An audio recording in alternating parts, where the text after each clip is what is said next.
की तुमचा देवेंद्र फडणवीसांबद्दलचा एक व्हिडिओ व्हायरल झाला आहे. मराठा मोर्चा सेट करण्यामध्ये तुमची भूमिका होती. जास्त काम करणं जास्त कधी कधी काम करणं राजकारणामध्ये होतं ना. वाईट असतं.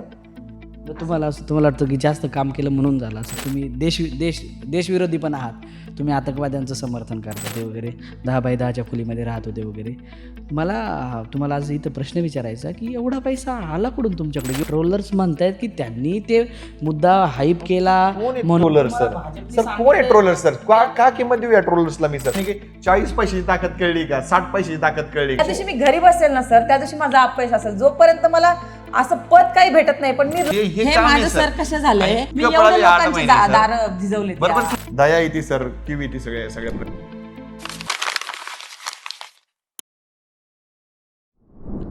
पुणे महानगरपालिकेची जी निवडणूक आहे ती रंगतदार झालेली आहे आणि या रंगतदार झालेल्या निवडणुकीमध्ये एक नाव आत्ता सध्या प्रसिद्धीच्या झोतात आहे. ते नाव म्हणजे पूजा मोरे. आता ते पूजा धनंजय जाधव असं झालेलं जे नाव आहे, ते नाव सध्या वादाच्या केंद्रस्थानी आहे. या नावावरून खूप मोठी चर्चा या ठिकाणी झडताना दिसते. तर आज साक्षात पूजा मोरे आपल्यासोबत आहेत आणि त्यांच्यासोबत त्यांचे पती धनंजय जाधव आपल्यासोबत आहेत. तर आपण त्यांच्यासोबत ही सगळी जी काही घटना घडलेली आहे, त्यांची उमेदवारी मागं घेण्यात आलेली आहे आणि त्यानंतरनं त्याच्या आधी भाजपच्या कार्यकर्त्यांनी, भाजपच्या पदाधिकाऱ्यांनी त्यांना ट्रोल केलं होतं. या सगळ्या घडामोडींवर आपण आज त्यांच्यासोबत बोलणार आहोत. तुमचं दोघांचंही पहिल्यांदा स्वागत. तुम्ही थोडक्यातमध्ये आलात. पूजाताई, सगळ्यात पहिलं तर मला हे जाणून घ्यायला आवडेल की तुम्ही एकतर ही निवडणूक लढवताना कोणत्या पक्षाकडून लढवणार हे तुमचं आधी ठरलेलं होतं? हो. कारण की मी पहिल्या दिवसापासून जे कार्यक्रम केले, जे प्रभागामध्ये श्रावणामध्ये भाजीपाला वाटप केला असेल किंवा दिवाळीच्या मध्ये आम्ही लक्ष्मीपूजनाला जे साहित्य लागतं ते वाटप केलेलं असेल किंवा त्यानंतर आम्ही केलेल्या दहीहंडीचं मुवमेंट असेल, दांडियाची मुवमेंट असेल, यामध्ये आम्ही जे नेते इन्व्हाइट केलेले होते तर ते सगळे भाजपचे निगडीमध्ये नेते होते. त्याचबरोबर आम्ही जे बॅनर, पोस्टर्स लावले होते त्याच्यामध्ये पण प्रामुख्यानं मुरली अण्णांचे फोटो असतील, जगदीश भाऊंचे फोटो असतील, त्याचे स्थानिकचे नेते आमचे बॉबीदादा असतील, ह्यांचे सगळ्यांचे फोटो लावलेले होते. म्हणून हा क्लिअर मेसेज होता की आम्ही भाजपकडूनच इच्छुक आहोत आणि ज्या अर्थी देवेंद्रजी आमच्या लग्नाला आलेले होते, त्यांनी दिलेला आशीर्वाद असेल, त्यानंतर भाजपसोबत असणारी जवळीक असेल किंवा त्यांचा आमच्यावर असणारा आशीर्वाद असेल, त्यामुळे आम्ही भाजपकडूनच इच्छुक होतो. हा क्लिअर मेसेज होता. वेळोवेळी आम्ही त्यांच्या भेटीसुद्धा घेत होतो. त्यांना आम्ही प्रभागामध्ये असणारं वातावरणसुद्धा सांगत होतो. भाजपच्या वतीनं आमच्या नावाचा सर्व्हेसुद्धा घेतला जात होता. म्हणजे हे सगळं क्लिअर टायटल होतं की आम्हाला भाजपने सर्वे घेतला होता भाजपकडून. तुमच्या नावाचा? हो, नक्कीच घेतला होता. त्यांच्या विविध एजन्सीज आहेत, काही प्रायव्हेट एजन्सी आहेत, काही भाजपच्या स्वतःच्या एजन्सी आहेत, त्यांनी सुद्धा आमच्या नावाचा सर्वे त्या ठिकाणी घेतलेला होता.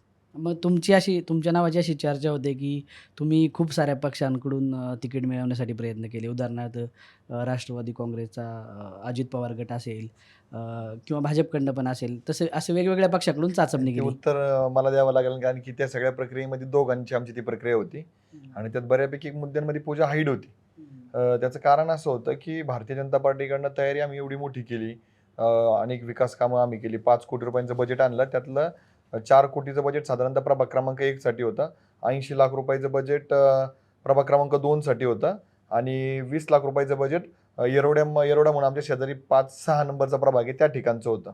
हे सगळं सांगण्याचं गणित असं की आमच्या समोरचे जे प्रतिस्पर्धी 15 वर्षाची नगरसेविका होत्या ताई, त्या ताईंच्या विरोधामध्ये आम्ही निवडणूक करत होतो आणि ती निवडणूक करताना आम्हाला वाटलं होतं की भारतीय जनता पार्टी आम्हाला न्याय देईल आणि ज्या पद्धतीने आम्ही 2 नंबरमध्ये गेल्यामुळं काही तिथल्या निष्ठावंत कार्यकर्त्यांवरती अन्याय झाला, त्याच पद्धतीनं आमच्या भागामध्ये सतीश म्हस्के हे माजी नगरसेवक आहेत त्याच भागातले, तुम्हाला माहिती असेल, त्यांच्या पत्नी इच्छुक होत्या आणि त्या राष्ट्रवादी अजित पवार गटामध्ये होत्या आणि आम्ही ज्यांना पराभूत करण्यासाठी प्रयत्न करत होतो किंवा ज्यांच्या विरुद्ध माझी रोष जनतेत त्या शरद पवार गटामध्ये होत्या.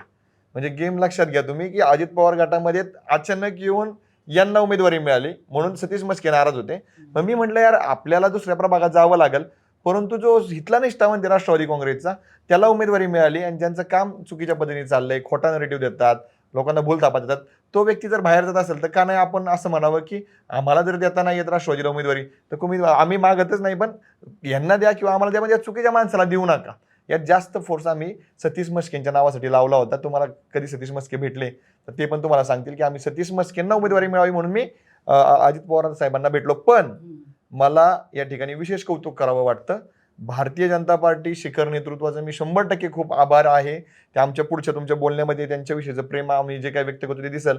परंतु उदयजित सामंत आहेत एकनाथ शिंदे साहेबांच्या शिवसेनेचे, त्यांनी बऱ्यापैकी पुण्यातलं सगळं काम पाहिलं. तर त्यांचं आणि आमचं व्यक्तिगत बोलणं झालं. त्यानंतर आपल्या नीलमताई गोरेंची आमची चर्चा झाली, भेट झाली. सगळ्या गोष्टी आहेत. त्यांचे विशेष कौतुक करावं लागेल.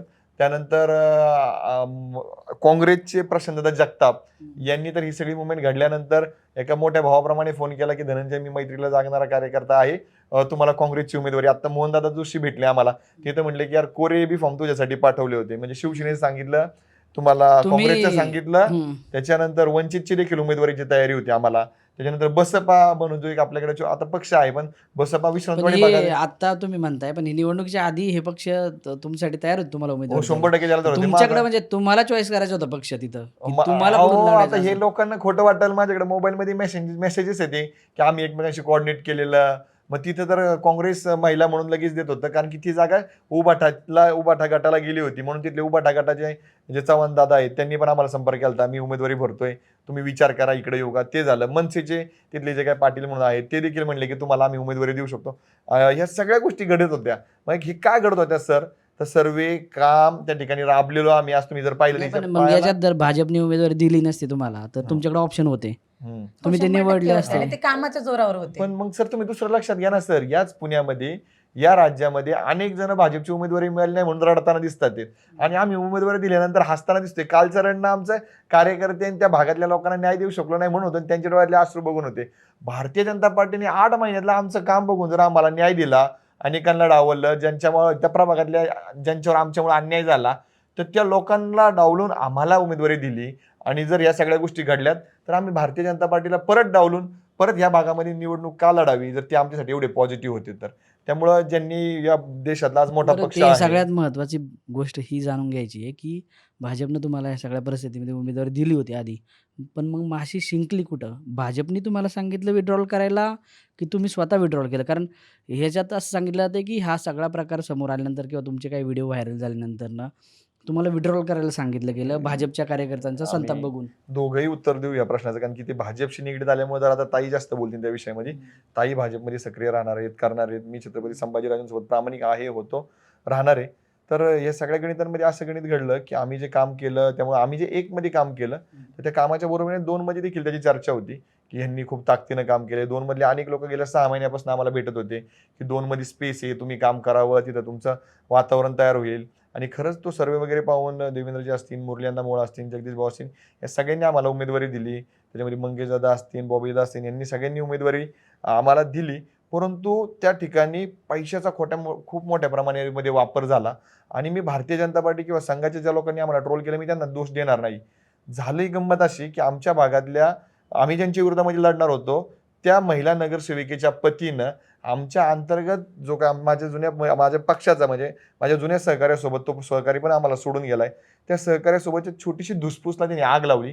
सोलापूरमध्ये त्या माणसाला हायर केलं, पुण्यामध्ये त्या माणसाला पत्रकार परिषदा घ्यायला लावल्या, आणि त्या माणसाच्या फेसबुकच्या पत्रकार परिषदेच्या सगळ्या लिंक्स त्यांनी आमच्या भागामध्ये व्हायरल केल्या.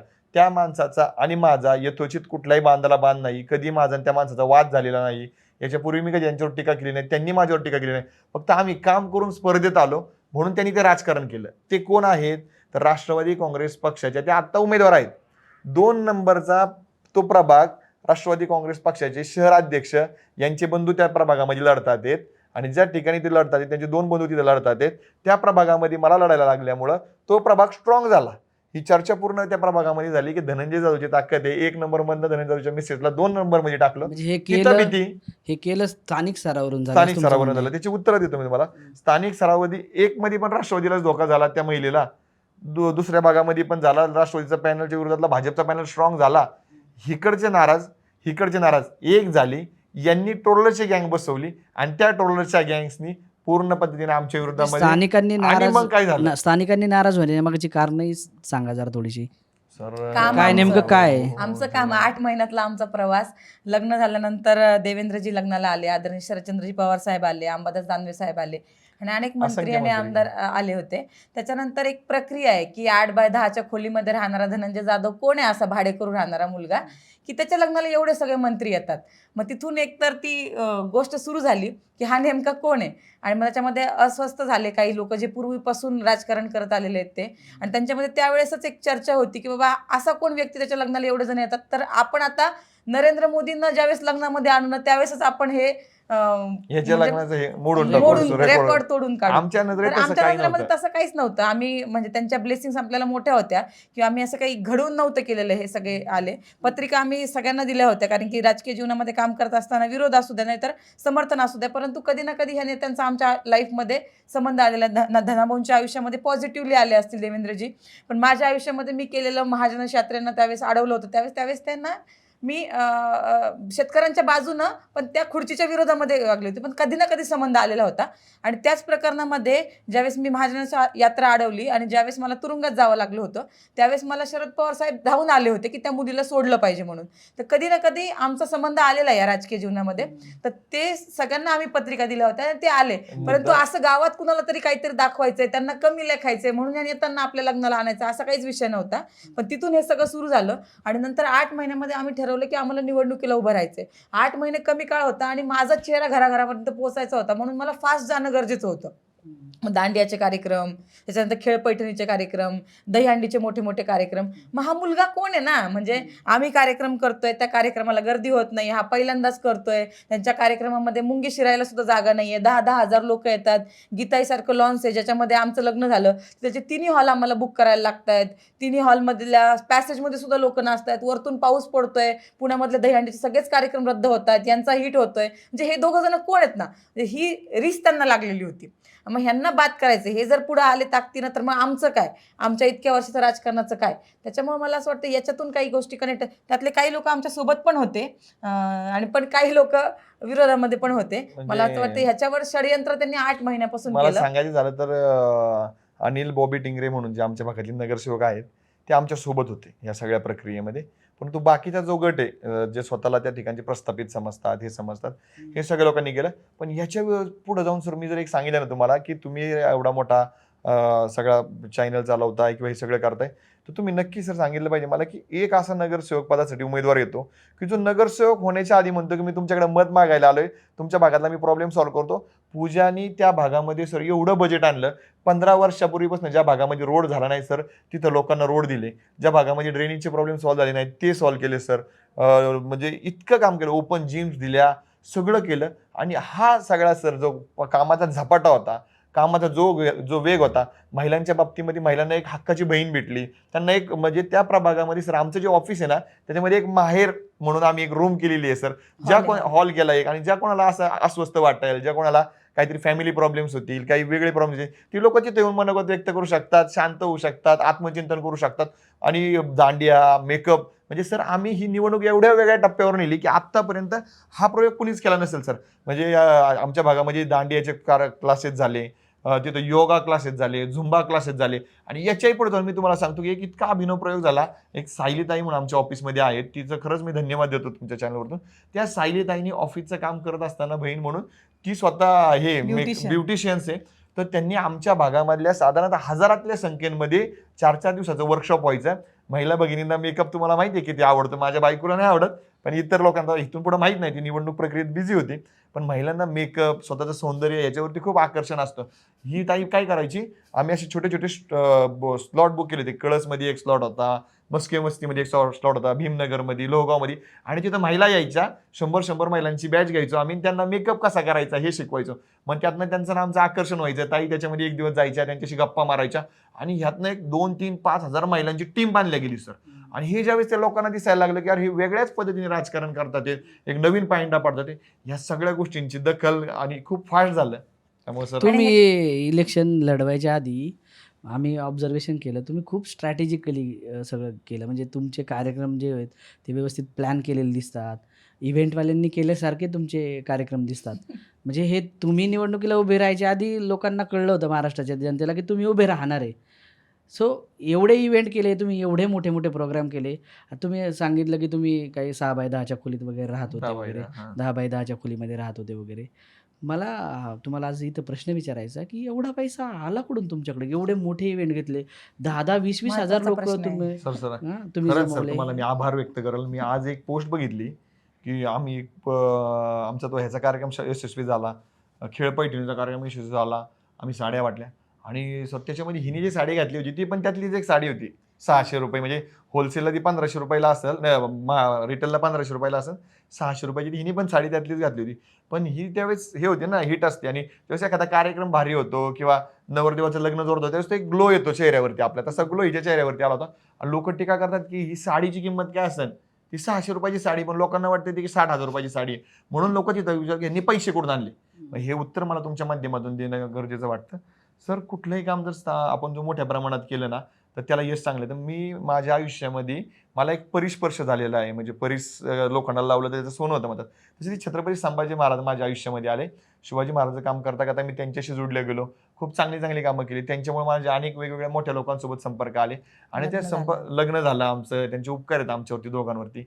हे घडलं आणि त्यातनं अनेक उद्योगपती, अनेक बिल्डर्स, अनेक व्यावसायिक लोक आमच्या आयुष्यामध्ये आले आणि मी त्या दहीहंडीच्या कार्यक्रमामध्ये पण एक थँक्स म्हणून विक्रमदादा असा एक बोर्ड लावला होता. तर त्या व्यक्तीने मला त्या एका गायकाला म्हणजे जे अभिजित सावंत आणले, त्यांचं बजेट होतं 18 ते 20 लाख. ती मदत त्यांनी केली. मग त्यानंतर आमच्या साड्यांचं बजेट आमच्या मित्रपरिवारांना दिलं. म्हणजे असे डिवायडेड करून माझ्या पाठीमागे एक मोठ्या लोकांची टीम उभी राहिली. की का उभी राहिली सर? मी एकाही व्यक्तीचं मान मुरगळली नाहीये. मान मुरगळणं मीन्स मी एकाही व्यक्तीच्या विरोधामध्ये माहिती अधिकारात अर्ज दिलेला नाहीये. मी कुठल्याही व्यक्तीचं बांधकाम अनधिकृत आहे ते पाडा नाही तर सेटलमेंट करतो म्हणून पत्र दिलेलं नाहीये. कोणत्याही 2 नंबरचा धंदा, 1 नंबरचा धंदा या वादात मी पडलेलो नाहीये. माझं टार्गेट फिक्स आहे. समाजासाठी काहीतरी करायचं, कष्ट करायचे, हिचं टार्गेट फिक्स आहे. आणि त्या कष्टाच्या माध्यमातून एक मोठा जनसमुदाय आमच्या पाठीमागे उभा राहिला सर. आणि त्यामुळं आमच्याकडे पैसे उभे राहिले. तर आज मी सांगतो, जर मी तुम्हाला सांगतो निवडणुकीला जर मी उभं राहिलो असतो ना सर आज, तर अनेकांनी बेटिंग लावल्या होत्या सर, म्हणजे पैंज लावल्या होत्या, की तू जर उमेदवारी भारतीय जनता पार्टीची आणली तर एवढे लाख रुपये देणार तुला, एवढे लाख रुपये तुझ्यासाठी मी खर्च करणार. आणि ह्या सगळ्या गोष्टींमधनं माझी निवडणूक सर उभी राहिली होती. त्यामुळं जनतेला पण मी साधारण एखादा जर इव्हेंट घ्यायचा म्हटलं, तर आम्हाला चांगलं माहिती आहे, की असा जर इव्हेंट घ्यायचा म्हटलं तर 15-15, 20-20, 25-25, 40-50 लाखापर्यंत खर्च येतो. तुम्ही असे ग्रँड इव्हेंट घेतलेत, म्हणजे त्याची संख्या कदाचित 10, 15, 20 पर्यंत असू शकते. एवढे पैसे खरंच जमतात अशा ह्याच्यातनं? हो म्हणजे सर, तुम्हाला मी सांगतो, हिची निवडणूक हे माझं जर सोडावं आत्ताचे ग्रँड इव्हेंट. कारण मी काय सर म्हणतोय, की करोडोमध्ये आहेत, लक्षात घ्या ही. हां, मग म्हणजे करोडोमध्ये लोकं मदत करतात का इलेक्शन सर, हे लढवण्यासाठी माझं वगैरे? सोडा ना, आता मी उदाहरण इतकं भयानक देतोय ना तुम्हाला. ही जी पूजा तुमच्या समोर बसली ना, माझ्या लग्नाच्या आधी हिच्या वयाच्या 21व्या वर्षी ही पंचायत समिती सदस्य झालेली आहे सर. त्यावेळेस हिने झोळी करून हिला लोकांनी मदत केलेली आहे. 21व्या वर्षी सर ती पंचायत समिती नाही, झाली. पण म्हणजे हे दिवस बरोबर आहेत. हे दिवस आठवा होते. ना सर, लोक मदत करतात का नाही या प्रश्नाचं उत्तर आहे सर. ही त्यावेळेस मी तर 10 बाईच्या खोलीत राहत होतो सर. हिच्या गावाला जर तुम्ही गेले तर ही आज त्यांचं ते ह्याचं शेड आहे, ते शेळ्यांचं शेड आहे. त्या शेळ्यांच्या शेडमध्ये त्यांची आजी राहते. संभाजीनगर त्यांचं घर चांगलं आहे, पण गावाकडे तिथं पंचायत समिती झाली ना, तिथं त्या शेळ्यांच्या शेडमध्ये राहतात. वारा लागू नये म्हणून तिथं फ्लेक्स लावलेला आहे. त्या परिस्थितीमध्ये सुद्धा लोकांनी हिला मदत केली ना सर. म्हणजे ती पंचायत समिती लढण्यासाठी लागणारी अमाऊंट 20 लाख 25 लाख रुपये असेल, इथं लागणारी अमाऊंट मोठ्या प्रमाणातली असेल. पण जी लोक मदत करतात आहेत ना सर, त्यांना जर तुम्ही विश्वास देऊ शकलात की हे खरं काम करतात, ही लोक चांगली आहेत आणि यांच्या पाठीमागे आपण आपली ताकद लावली पाहिजे, तर खरंच सर पैसे उभे राहतात. आणि त्याचं उदाहरण म्हणजे आम्ही दोघं आहोत. म्हणजे हे महाराष्ट्रातल्या तमाम जे होतकरू तरुण आहेत, ज्यांना राजकारणात येण्याची संधी आहे, त्यांनी नोट घेण्यासारखी आहे ही गोष्ट, की राजकारण करण्यासाठी आता म्हणतात की पैसा लागतो. तर ही जोडी या ठिकाणी सांगते की राजकारण राजकारण करण्यासाठी पैसा तसा माणसं लागतात. लागत नाही, माणसं लागतात की जी तुम्हाला हे गोष्टी प्रोव्हाइड करू शकतात. याच्यानंतर आपण पुढच्या प्रश्नावर येऊया, की जो महत्त्वाचा आहे, की तुमचा देवेंद्र फडणवीसांबद्दलचा एक व्हिडिओ व्हायरल झाला आहे. आता तुम्ही बऱ्याच इंटरव्ह्यूमध्ये आणि तुम्ही पत्रकार परिषदेत सांगितलं की तो खोटा आहे. बरेच जण असं सांगतात की नाही, तो तुमचाच व्हिडिओ आहे. नेमकं काय आहे त्या व्हिडिओची नेमकी पार्श्वभूमी काय आहे? मी शेतकरी संघटनेमध्ये ज्यावेळेस काम करत होते ना, त्यावेळेस एका विचारधारेसोबत काम करत होते आणि त्यावेळेस सुद्धा पहिल्यांदा त्यांचा प्रसंग माझ्यासोबत आला, ते महाजनश यात्रेच्या निमित्तानं. आणि मी आत्तापर्यंत ज्यावेळेस चळवळीमध्ये काम केलं ना, मी खालच्या पातळीवर कधीच कोणत्या नेत्यावर टीका केली नाही. म्हणजे दादा भुसे ज्यावेळेस महाराष्ट्राचे कृषी मंत्री होते, त्यावेळेस मी ऐन दिवाळीच्या दिवशी त्यांच्याकडे मी शेतकऱ्यांच्या पदरामध्ये पीक विम्याची ओवाळणी टाका म्हणून गेलेली होती. एक मी शेतकऱ्यांची मुलगी आहे आणि मला आज भाऊबीज आहे आपल्या दिवाळी सणामध्ये, तर तुम्ही आज मला ती ओवाळणी द्या म्हणून मी गेलेले होते. त्यावेळेस सुद्धा नाही का मी व्यक्तिगत पातळीवर कधी खालच्या लेवलला गेले नाही. महाराष्ट्राचे मुख्यमंत्री उद्धवजी ठाकरे साहेब होते, त्यावेळेस मी विधान भवनाच्या बाहेरमध्ये पीक विम्यासाठी एक आंदोलन केलं होतं. त्यावेळेस सुद्धा मी खालच्या पातळीवर गेले नाही. मुख्यमंत्र्यांच्या महाजन यात्रेच्या वेळेस सुद्धा मी ओरडत होते की शेतकऱ्याचा सातबारा कोरा झाला पाहिजे, पीक विमा मिळाला पाहिजे.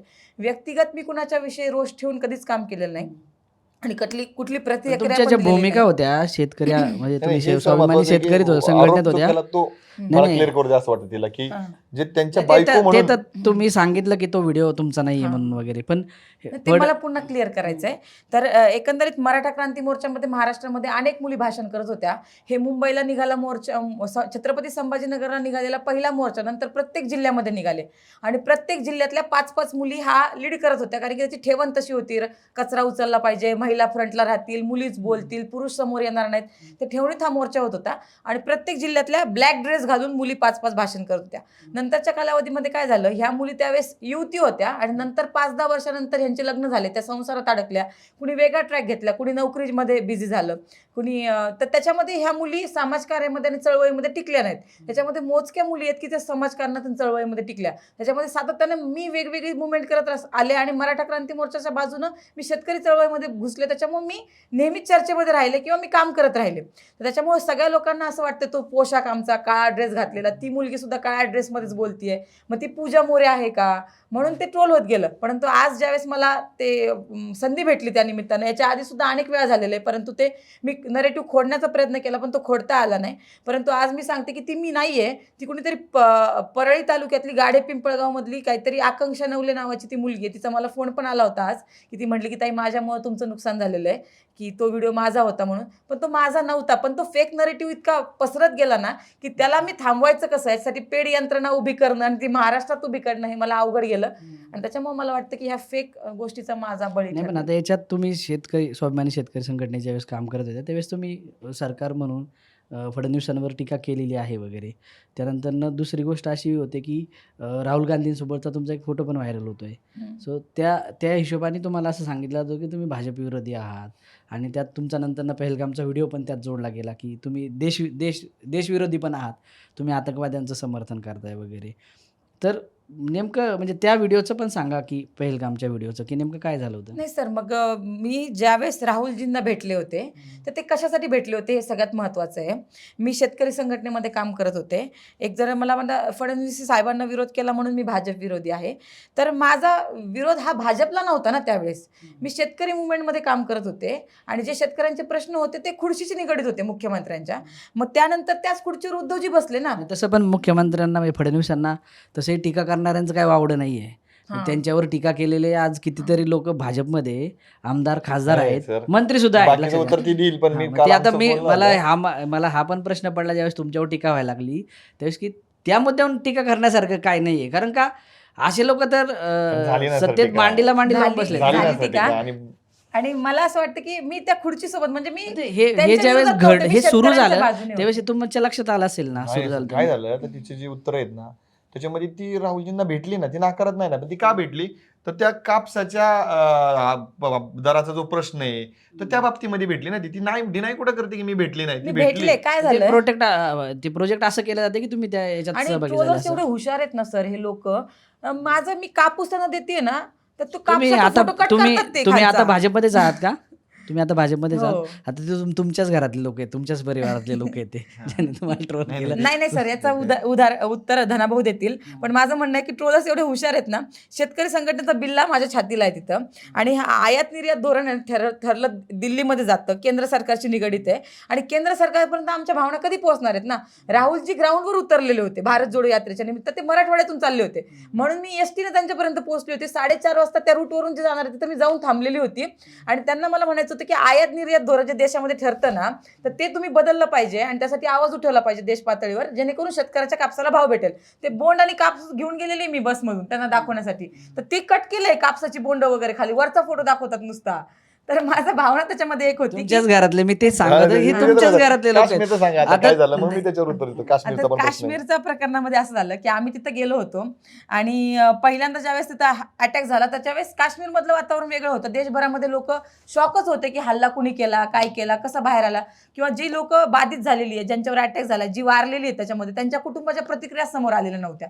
आणि त्यावेळेस अशी परिस्थिती होती की तिथे पहलगामच्या जो अटॅक झाला तिथं खाली एक पार्किंगची जागा आहे. तिथं लोक वरती गेल्यानंतर खालच्या पार्किंग मधल्या ज्या गाड्या होत्या ना त्या सगळ्या रिटर्न आलेल्या होत्या, टॅक्सी ड्रायव्हर वगैरे. आणि असं सांगितलं जात होतं की अजून दहशतवादी लपलेले आहेत आणि तिथं महाराष्ट्रातले, देशभरातले अनेक पर्यटक होते. आणि त्यावेळेस काय झालं, ही सगळी सेवा ठप्प झाली आणि लोक कोणी तिथल्या लोकांना रिटर्न आणायलाच तयार नव्हतं. त्यावेळेस त्या लोकांमध्ये आम्ही जाऊन म्हटलं होतो की काश्मीर हा खूप सुंदर प्रदेश म्हणून भारतामध्ये पाहिलं जातं. इथलचं पर्यटकांना फक्त काश्मीरमध्ये लोक आले तरच खायला भेटणार आहे, दुसरं काहीच होत नाही. शेती त्यांच्याकडे 3-3.5 महिने फक्त शेती होत असेल, बाकीच्या वेळेस शेती होत नाही. आणि तुम्ही जर इथलच्या पर्यटकांना आज संधी दिली नाही, साथ दिली नाही, त्यांच्या अडचणीच्या काळात उभा राहिले नाही, तर इथून पुढं काश्मीरमध्ये कुणी फिरायला येणार नाही. तुम्ही हा चुकीचा नरेटिव्ह सेट करू नका. तुम्ही जा. तुम्ही ते म्हणतात की नाही थांबलं पाहिजे, भारतामध्ये असं होतंय, हिंदू मुस्लिम होतंय, मग आम्ही कसं जाऊ, कारण की मुस्लिम बहुल भाग तो. मग ते मदतीला जात नव्हते. परंतु इथं आपल्याला अडकलेले लोक तर जीव मुठीत धरून बसले होते ना, त्यांना जात कळत नव्हती, धर्म करत नव्हता. म्हणून मी त्यांना त्या परिस्थितीमध्ये म्हटलेले, अरे थांबू नका, देश संकटात आहे, काश्मीरचं पर्यटन थांबेल, तुम्ही यांच्या संकटात जा, एक वेगळा फेस काश्मीर लोकांचा येऊ द्या. हिंदू मुस्लिम हे नकोय आपल्याला, आपण अखंड आहोत, दहशतवाद्यांना तेच करायचंय आपल्या देशामध्ये, आपल्याला अखंड राहायचंय, तुम्ही मदतीला जा. त्यातला छोटा व्हिडिओ काढला सर आणि तो व्हायरल झाला. आणि त्या दिवशीच आम्ही संध्याकाळी नवी मुंबईचे एक गृहस्थ होते, त्यांना भेटलो, ज्यांच्या मानेपासून गोळी गेलेली होती. त्यांना मी विचारलं की तोपर्यंत नरेटिव्ह तो बाहेर गेलेला होता, ज्यावेळेस मी प्रतिक्रिया दिली ना त्यावेळेस काही नव्हतं हिंदू मुस्लिम झालेलं. 3-4 तासांनी गेलं. मी त्यांना विचारलं की खरंच असं झालंय का? ते म्हणले हो, हिंदू म्हणूनच मारले, धर्म विचारूनच मारले. त्याच दिवशी संध्याकाळी मी एका पॅनलवर होते आणि ते पॅनलवर मी स्पष्ट सांगितलं की हो, तिथं धर्म विचारूनच मारले आणि दहशतवाद्यांनी तशाच प्रकारचा हल्ला तो केलेला आहे.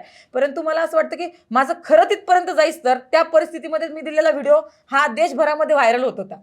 त्याच्यात एक मी पूजा थांबवल तुला. त्याच्यामध्ये एक गंमत झाली सर. तो व्हिडिओ कोणाचा आहे? तर तिथल्या एका लोकल चॅनलचा व्हिडिओ आहे. तो लाल चौक आणि त्या परिसरामधला आहे.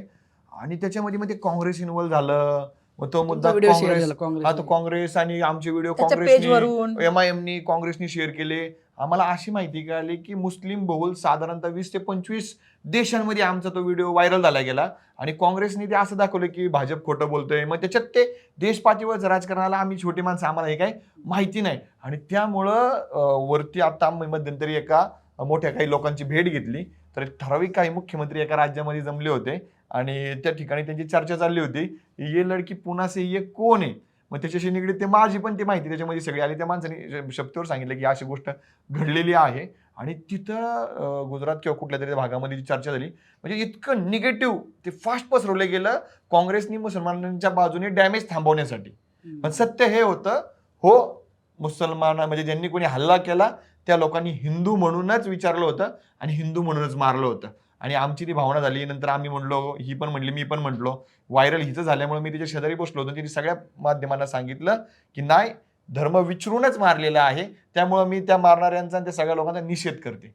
पण आमचा तो व्हिडिओ ती पण clip हे आम्ही नाही. लोकांपर्यंत म्हणजे पोहोचवण्याचा प्रयत्न करतोय, परंतु ते पसरत नाही, लोक ते उचलत दुसरी नाही. गोष्ट, भाजपमध्ये हे पण झालं की भाजपच्या अनेक निष्ठावंतांना तिकीट मिळालं नाही. तुम्ही त्याचं त्या खापर आमचं फुटलं. तुलनेत तुम्ही अलीकडच्या काळात भाजपमध्ये आलात, तिकीट घेतलं. सो ह्या सगळ्याचा एक जो बुमरँग होतं, जे संभाजीनगरमध्ये भाजपमध्ये झालं, ते तुमच्यावर झालं असं मला वाटतं का? हो, 100% पुणे शहरातले काही साधारण 40-42 लोकांच्या उमेदवाऱ्या कापल्या गेल्या, इतर ठिकाणच्या कापल्या गेल्या. आणि मग ह्या लोकांना कसं असतं सर की तुमचं आणि ज्यावेळेस- याच्याबद्दलचं तुमचं पण रिमार्क सांगा की निष्ठावंतांसोबत म्हणजे असं होणं योग्य आहे वगैरे. मी त्याच्यावरती पूजा सविस्तर बोलल. हे होणं चुकीचं आहे सर. पण त्याच्यात जर मेरिट्स बघितले ना सर, या मेरिट्स हा डोक्यांचा खेळ आहे. म्हणजे कोणाच्या बाजूने जास्त संख्या निवडून येईल, मग त्यांना त्यांचे विचार करता येतात, त्या लोकांना न्याय देता येतो. म्हणून भारतीय जनता पार्टीने आमच्या बाबतीमध्ये मेरिट्स पाहून संधी दिली. आणि ज्या ठिकाणी निष्ठावंताला वाटते की डावलला आहे, त्या ठिकाणी जर मेरिट्स पाहून जर डावलला असेल तर मी त्या पक्षाचं समर्थन करेल. मी पण एका पक्षाच्या प्रक्रियेमध्ये काम केलं. सर्वे पाहिले जातात, मेरिट्स पाहिले जातात आणि उमेदवारी दिली जाते. ह्या बाबतीमध्ये भाजपवरती जे आरोप झाले ते मी खोडू इच्छितो. कारण की भारतीय जनता पार्टीने आम्हाला संधी देताना इतरांना संधी का डावलली, तर आमचा एक मधला प्रभाव हा 2 मध्ये राहू शकतो प्रभाव. आणि त्यामुळे आम्ही त्या भागामध्ये फाईट देऊ शकतो, पॅनल स्ट्रॉंग होऊ शकतो. अशी भूमिका आम्ही सर्वसामान्य असताना आमच्या केलेल्या कामावरती विश्वास ठेवून दिली. त्यामुळे असं काही नाही की भाजपने निष्ठावनवरती अन्याय केला. पण एक ज्या दिवशी झालं त्या दिवशी आदिती बाबर ज्यांना आता पुरस्कृत केलंय त्या महिलेचे वडील आणि ते आम्हाला भेटले. माझा व्हिडिओ उपलब्ध आहे. आता मी कान धरून त्या दादांची, त्या काकांची आणि त्या आदितीची माफी मागितलेली आहे. माझ्या डोळ्यात पाणी होतं. हिने मला सांगितलं झोपताना, उमेदवारी मिळालेली आहोत आम्ही एवढ्या मोठ्या पक्षाची. रात्री 2 वाजलेली होती. आमचा जल्लोष करून आम्ही पोहोचलो होतो. ही म्हणली की मला आदितीचं खूप वाईट वाटतंय. आदितीचे माझी ही परिस्थिती होती की मी पंचायत समितीला इच्छुक होते. माझे वडील देखील माझ्या मुलगी म्हणून प्रयत्न करत होते आणि त्यावेळेस मला न्याय मिळाला, पण आज आदितीला न्याय मिळाला नाही. आदितीचे पप्पा तुमच्या बाबतीमध्ये जे म्हणतात आहेत की तुमची ओळख आहे म्हणून तुम्हाला उमेदवारी मिळाली, ते शब्द सगळे मला टोचत होते की आम्ही फक्त ओळख आहे म्हणून उमेदवारी नव्हती मिळवली. आमचं मेरिट होतं म्हणून आम्ही उमेदवारी मिळवलेली होती. आणि मग आदितीच्या पप्पांची मी माफी मागितली, आदितीची माफी हिने मागितली. मी कान धरून उठाबशा मारल्या की तुमच्यावर अन्याय झाला. आणि खरंच ज्या कोणत्या कार्यकर्त्यावरती अन्याय झाला असेल त्या कार्यकर्त्यांविषयी पुणे शहरातल्या आमच्या मनामध्ये सद्भावना आहेत. आम्ही ज्यांच्यावर आमच्यामुळे एक सुभाष सावंत नावाची व्यक्ती आहे त्यांच्यावर पण आमच्याकडनं अन्याय झाला. आणि 5-7 लोकांना असं वाटलं की आम्ही शेजारच्या प्रभागात नाही या प्रभागात आलो म्हणून अन्याय झाला. त्या सगळ्यांची आम्ही उमेदवारी मिळाल्यानंतर आमची जी काही तिथं राहुल भगवान जाधव म्हणून जे आहेत खूप चांगलं काम करणारा कार्यकर्ता आहे त्याला पण संधी मिळली. सुधीर वाघमोडे म्हणून आहेत त्यांना पण कोविडच्या काळामध्ये या सगळ्या लोकांनी चांगलं काम केलं. जिथं आम्हाला लोक विश करायला आले तिथं सर मी कान पकडून उठाबशा काढून माफी मागितली निष्ठावंतांवरती अन्याय झाला म्हणून. आम्ही एवढं जर करतोय तरी सुद्धा जर हे मला ना तुम्हाला एक खूप स्पष्ट प्रश्न विचारायचा आहे. तुमच्याबद्दल खूप बोललं जाते सोशल मीडियावर आता, कारण तुम्ही फक्त यांचे पती आहात, यांना तिकीट मिळालं. तुमच्यावर खूप वेगळ्या प्रकारे आरोप हा होतोय की तुम्ही संभाजीराजेंचे खूप निकटवर्ती आहात. मराठा मोर्चा सेट करण्यामध्ये तुमची भूमिका होती. तुम्ही देवेंद्र फडणवीस यांच्या जवळ आहात. संभाजीराजेंचा पक्ष, तुमचा पक्ष म्हणजे आता स्वराज्य पक्ष आहे, हा विधानसभेला कसा महाविकास आघाडी असेल किंवा विरोधकांना डॅमेज करण्यासाठी उभा करण्यात आला आणि त्याच्यामध्ये तुमची भूमिका महत्त्वाची होती. एक प्रकारे भाजपला फायदा होईल यासाठी तुम्ही ते उमेदवार उभे केले होते, म्हणजे त्यात यांना पण तिकीट दिलं होतं. तर ही एक नेरेटिव्ह आता सध्या एक 100% उभं राहते किंवा बोललं जाते ह्या सगळ्या आणि गोष्टींमध्ये. मला हे आणि वाटतं त्याचा की सगळा परिपाक म्हणजे तुम्हाला ही उमेदवारी मिळण्यामध्ये झाला असं सांगितलं जाते. सर देवेंद्रजींचे आणि माझे संबंध ही निवडणूक येण्याच्या पूर्वीचे आहेत. मराठा क्रांती मोर्चा निर्माण होण्याच्या पूर्वी भारतीय जनता पार्टीच्या वृक्षपाधिकरण समितीवरती मी सभासद होतो. मी चंद्रकांत दादा पाटील यांच्या गळ्याला दोर लावून म्हणजे मारावं का अशा पद्धतीचं स्टेटमेंट केलेला कार्यकर्ता आहे मराठा क्रांती मोर्चांच्या प्रक्रियेमध्ये.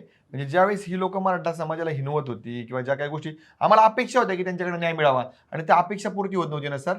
धनंजय जाधव त्यावेळेस देवेंद्र फडणवीस साहेबांच्या विरोधात किंवा या सगळ्या त्यांच्या समीकरणांच्या विरोधामध्ये त्यांच्यासोबत संघर्ष करत होता सर.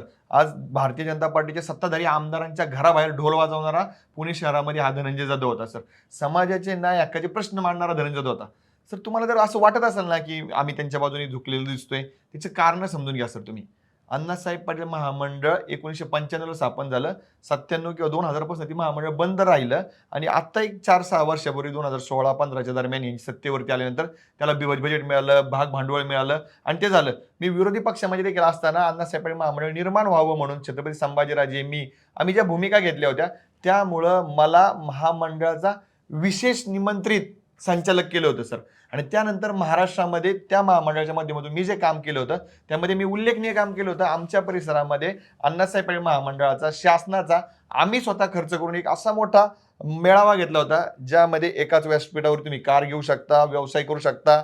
सीए त्याच ठिकाणी होता, प्रोजेक्ट रिपोर्ट करणारा होता, व्यवसाय देणारा होता, बीव्हीजीचे हनुमंत गायकवाड होते जे रोजगार देऊ शकतात, शरद तांदळे होते जे की त्यांचे आज जे वंजारी समाजामध्ये येतात. आज वंजारी समाज मला ट्रोल करतोय परंतु शरद तांदळे यांना माझी भूमिका माहिती आहे ना की मी सगळ्या समाजाला कसा घेऊन जातो. अशी वेगवेगळी लोक त्या महामेळाव्याच्या व्यासपीठावर आणली आणि सरकारला हे दिसलं की यार हा मुलगा समाजासाठी काहीतरी चांगलं करतोय. आणि म्हणून मला नंतरच्या कालावधीमध्ये तर आमचा विरोध असताना स्वराज्य पक्ष निर्माण होण्याच्या अगोदर देखील मला अण्णासाहेब पाटील महामंडळाचं उपाध्यक्षपद होण्याची संधी दिली आणि आम्ही स्वराज्य निर्माण करतो. उपाध्यक्ष म्हणजे माहिती आहे का सर, राज्यमंत्री दर्जाचं पद मिळणार होतं मला. इनोवा मिळणार होती, पोलीस गार्ड मिळणार होता, मला मुंबईमध्ये राहायला फ्लॅट मिळणार होता किंवा घर मिळणार होतं. राज्यमंत्री होणारं पोरग होतं सर. नगरसेवक पदासाठी जर मी ते कॉम्प्रोमाइज करणार असतो, समाज विकणारा असतो तर मी त्यावेळेसच सर ते राज्यमंत्री दर्जाचं पद घेतलं असतं ना सर.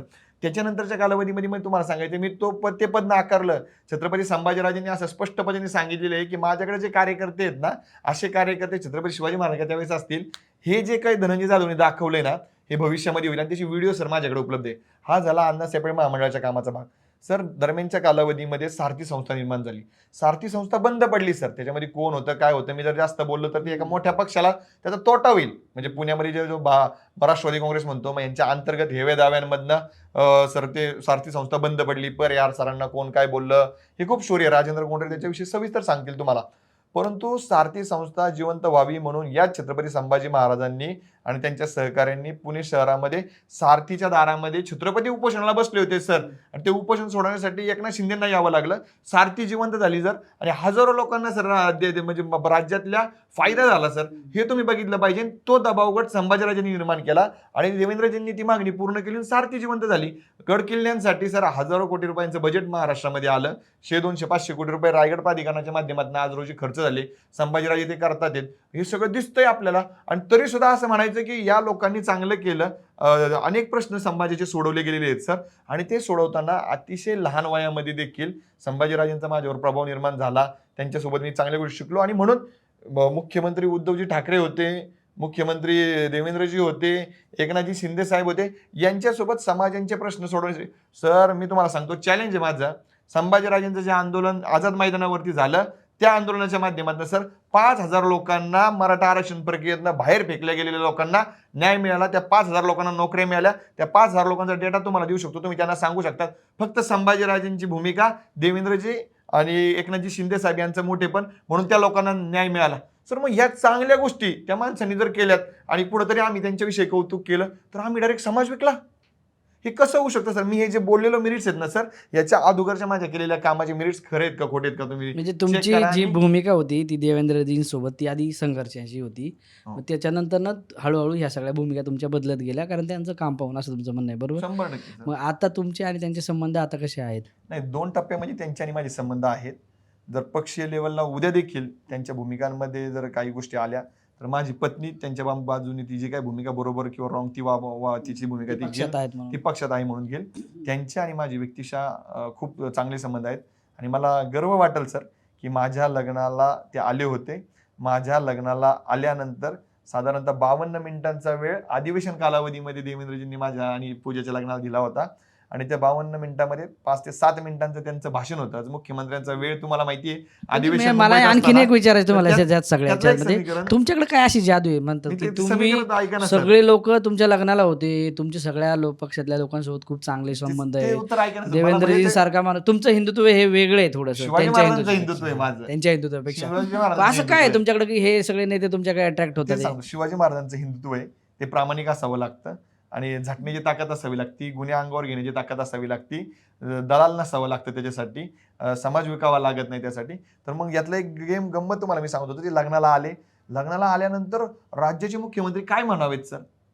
काय म्हणावे म्हणजे एक राज्याचे मुख्यमंत्री येतात, आदरणीय देवेंद्र म्हणतात की धनंजय माझ्या लहान भावासारखा आहे. माझ्या बायकोने त्यांचा ताप अडवलेला आहे सर. महाजनादेश यात्रेचा ताप अडवलेला आहे. काहीतरी ही जोडी फोर्स आहे ते म्हणतात. ही जोडी समाजामध्ये एकत्र राहील तर समाजाचं कल्याण म्हणजे काहीतरी चांगलं होईल असे आशीर्वाद सर ते देतात. मग आम्ही विकणारे नाहीये सर. त्यांच्या इच्छा आकांक्षा पूर्ण व्हाव्यात असं देवाने पूर्ण करावेत म्हणतात. म्हणजे ते 5 आज ते बहुतेक मला वाटतं दुसरं एक मी नाव घेऊ शकत नाही म्हणजे पण एका मीडिया प्लॅटफॉर्मवरती तर तो व्हिडिओ खूप ट्रेंडिंगला आहे की देवेंद्रजी यांच्या लग्नाला येतात, देवेंद्रजी असे आशीर्वाद देतात. यातनं समजून जा की हे कार्यकर्ते किती चांगले आहेत.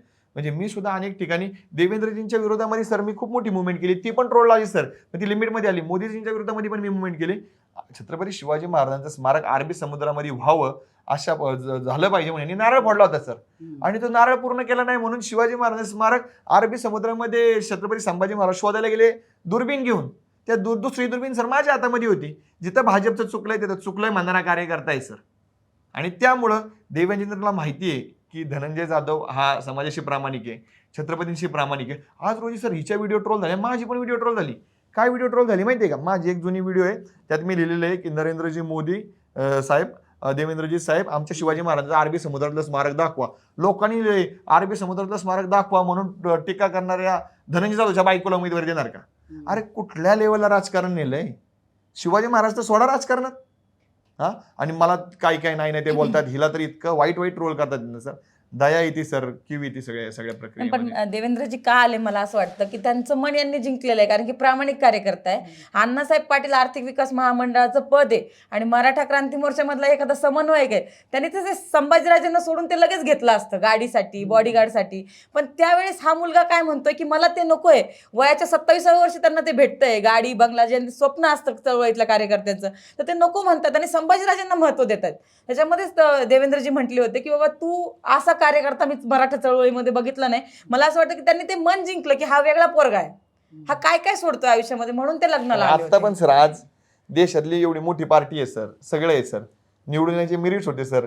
तुमच्या तुमच्याच म्हणजे चॅनल मधल्या प्रतिनिधी आमच्या भागामध्ये राहतात, ते पण सांगतील सर की खूप भयानक काम केलं सर. तू पाय पुढे कर, तिच्या पायाला सर आता सुद्धा फोड आहेत सर.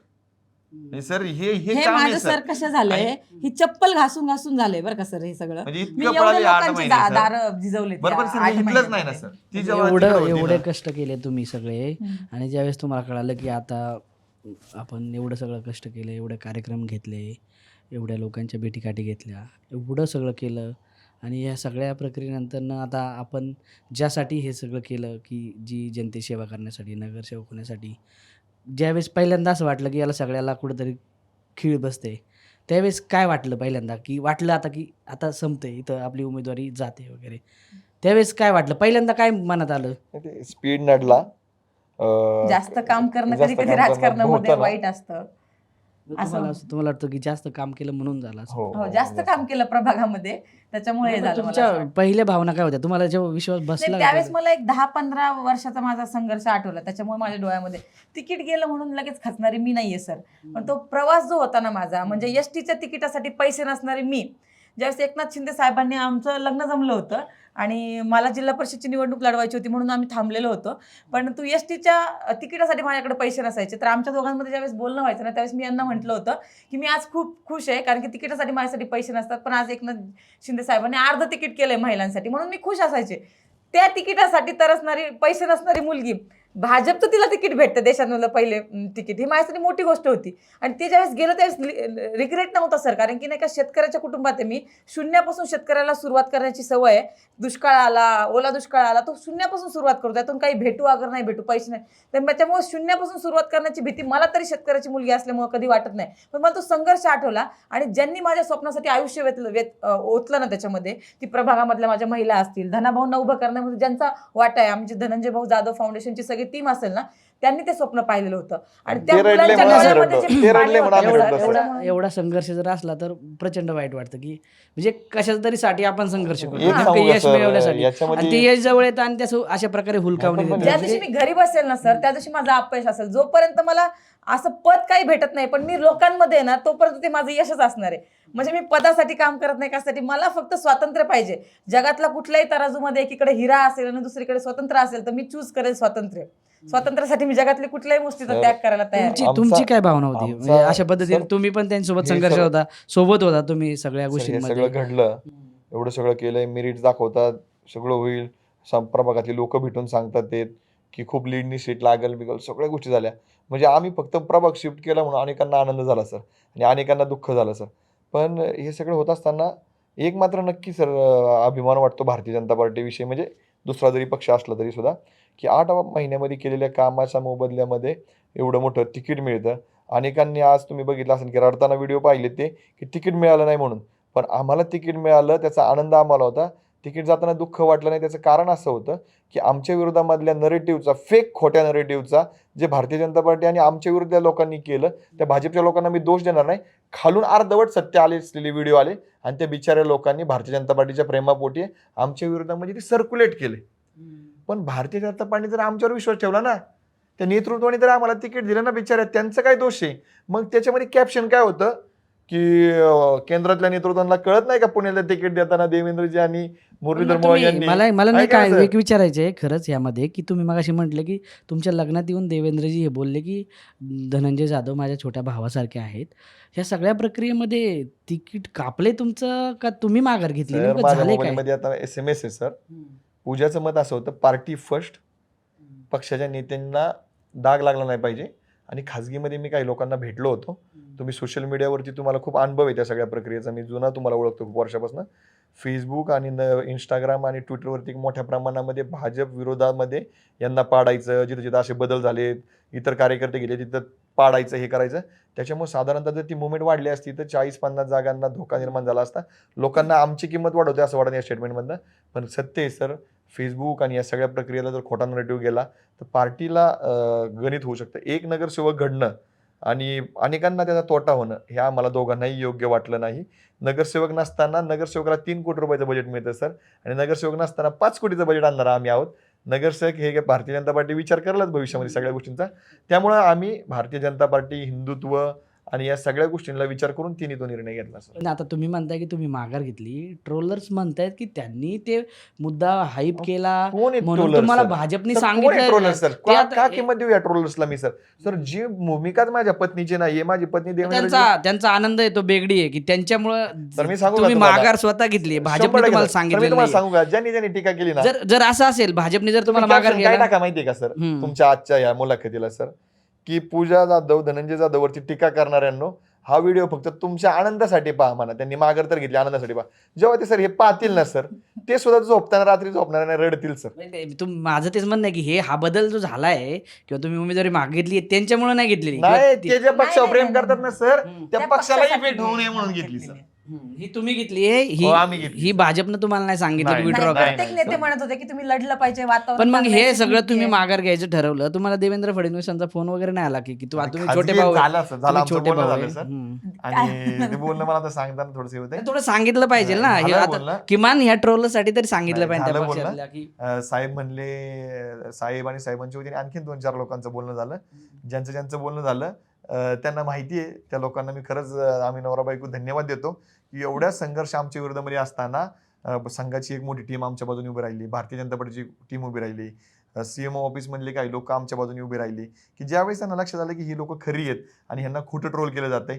देवेंद्रजींनी सुद्धा त्याच्यामध्ये आम्हाला सांगितलं की यार तुला खोटं ट्रोल केलं जातंय, जुने व्हिडिओ काढतात हे दिसतंय, तू निर्णय घे.